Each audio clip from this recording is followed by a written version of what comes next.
ఖచ్చితంగా మీకు ఇన్ఫర్మేషన్ రావాలంటే వెంటనే ఆర్టీవీ లైవ్ యాప్ను డౌన్లోడ్ చేసుకోండి. సో అందరికంటే వేగంగా మీ చేతిలోనే నేషనల్ అయినా, ఇంటర్నేషనల్ అయినా, స్టేట్ అయినా, లోకల్ అయినా ఎప్పటికప్పుడు అప్డేట్స్ని ఆర్టీవీ మీకు ఇలా అందిస్తోంది. సో ఆ లింక్ కూడా డిస్క్రిప్షన్లో ఉంది. వెంటనే యాప్ డౌన్లోడ్ చేసుకోండి. ఆల్రెడీ కనుక యాప్ డౌన్లోడ్ చేసుకొని ఉంటే అప్డేట్ చేసుకోండి. మరొక బిగ్ బ్రేకింగ్ అంతోంది. అఘోరి అలియాస్ శ్రీనివాస్ను ఆర్టీవీ బృందం కలిసింది.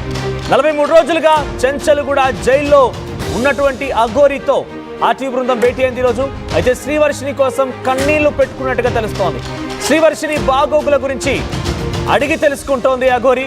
అయితే శ్రీవర్షిని కనిపిస్తే అడిగానని చెప్పాలని అఘోరి ఆర్టీవీ బృందంతో అన్నట్టు తెలుస్తోంది. ఇక మోకిల కొమరవెల్లి కేసుల్లో అఘోరికి బెయిల్ లభించింది. రాధిక పెట్టిన కేసులో ఇంకా బెయిల్ రాలేదు. వేములవాడ దర్గాకు సంబంధించిన కేసులో కూడా ఇంకా బెయిల్ రావాల్సి ఉంది.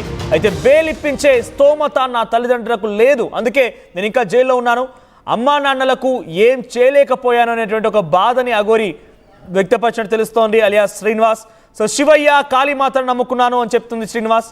ఇక నాకు బెయిల్ ఇప్పించాలంటే తల్లిదండ్రుల జీవనాధారమైనటువంటి ఆవులను అమ్ముకోవాలి, అలాంటి దుశ్చర్యకు వాళ్ళు పాల్పడరు, నాకు అలా ఇష్టం కూడా లేదు, ఎన్ని రోజులంటే అన్ని రోజులు ఇక్కడే జైల్లో కూడా గడుపుతానటువంటి ఒక ఆలోచనతో శ్రీనివాస్ ఉన్నట్టు తెలుస్తోంది. ఇక అందుకే నేను వాళ్ళని ఇబ్బంది పెట్టడం లేదు, సనాతన ధర్మం కోసం నేను చావడానికైనా సిద్ధం అనేటువంటి మాటని మళ్ళీ మాట్లాడుతోంది. మా ప్రతినిధి మహేష్ అందుబాటులో ఉన్నారు చెంచల్గూడ జైలు దగ్గర నుంచి, ఆయనతో పాటు మాట్లాడదాం. మహేష్, సో అఘోరి ఏం చెప్తోంది? అఘోరి అలియాస్ శ్రీనివాస్ ఎటువంటి మాటలు మాట్లాడుతున్నాడు? ఆయన యొక్క ప్రజెంట్ సిచ్యువేషన్ ఏంటి? సుమారుగా 43 రోజులు కావస్తోంది జైలు జీవితం గడుపుతున్నాడు. ఇప్పటికైనా పాశ్చాత్తాపానికి గురవుతున్నాడా? నేను చేసిన తప్పనే ఆ భావనలో ఉన్నారా ఆయన?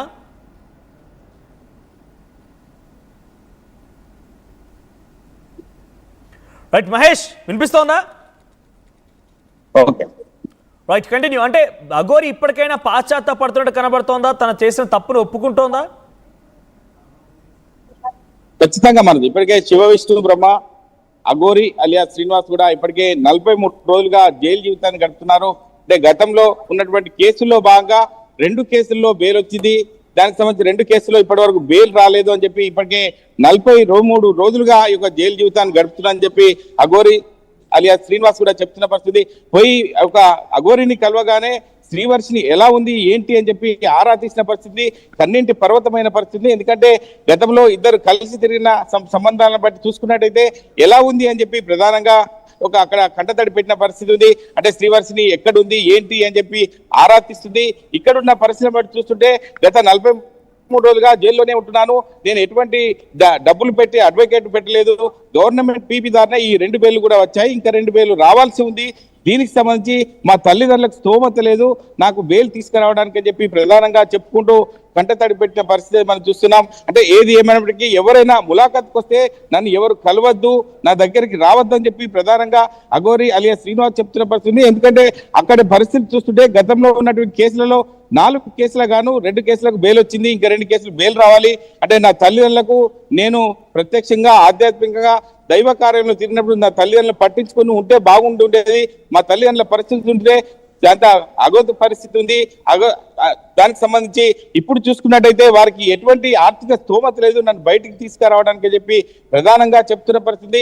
ఇప్పుడు చూస్తుంటే వారు నా గోవులు అమ్మైనా నన్ను తీసుకురావడానికి సిద్ధంగా ఉంటారు, కానీ నేను ఖచ్చితంగా వాళ్ళకు ఇబ్బంది పెట్టను, నాకు వద్దు, అటువంటి ఇబ్బంది వద్దని చెప్పి ప్రధానంగా చెప్తున్న పరిస్థితి.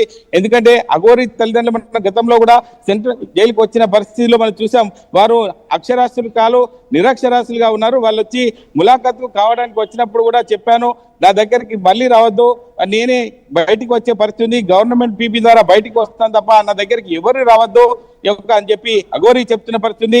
అంటే ఇక్కడ పరిస్థితి చూస్తుంటే అఘోరి ఒక చిక్కిపోయినట్టు ఉంది. ఎందుకంటే ఒక 43 రోజులుగా జైలు జీవితం గడుపుతుంది. అంటే శ్రీవర్షిని ఒక మాయలో ఉంది, ఖచ్చితంగా శ్రీవర్షి ఎలా ఉంది ఏంటి అని చెప్పి ప్రధానంగా ఆరా తీసిన పరిస్థితి. కలిస్తే కూడా ఎట్లుంది ఏంటి అని చెప్పి అడిగి తెలుసుకోండి అని చెప్పి ప్రధానంగా చెప్తున్నారు. అంటే ఏది ఏమైనప్పటికీ ఖచ్చితంగా అఘోరి విషయంలో ఖచ్చితంగా ఇటువంటి సంఘటన చోటు చేసుకుని నేను సమాజానికి దూరంగా ఉంటాను తప్ప ఇటువంటి ఒక సమాజంలో తిరగడానికి నాకు ఇష్టం లేదు, ఖచ్చితంగా నేను బయటకు వచ్చిన తర్వాత ఎవరు కూడా కనిపి అని చెప్పి ప్రధానంగా అఘోరి అలియాస్ శ్రీనివాస్ చెప్తున్న పరిస్థితి మనం చూస్తున్నాం. మనోజ్.